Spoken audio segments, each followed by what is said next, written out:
How to create a user in SureCam View. Customers can use this guide to help create a user in SureCam View. Start by navigating to Configuration from the left-hand menu. This is where you manage system settings and user access. Under Administration, select Users to create new users for your account. Click Add User to create a new user and assign their role and permissions.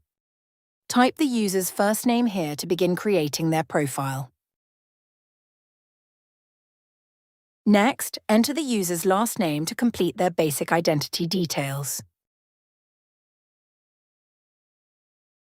Next, type in an email address.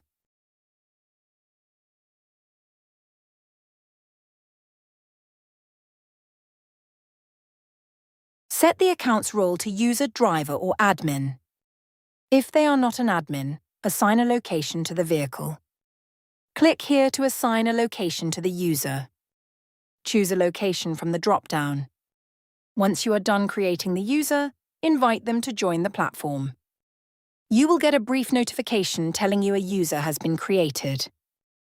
You have officially created your first user in SureCam View. If you have any questions, feel free to consult our step-by-step guide.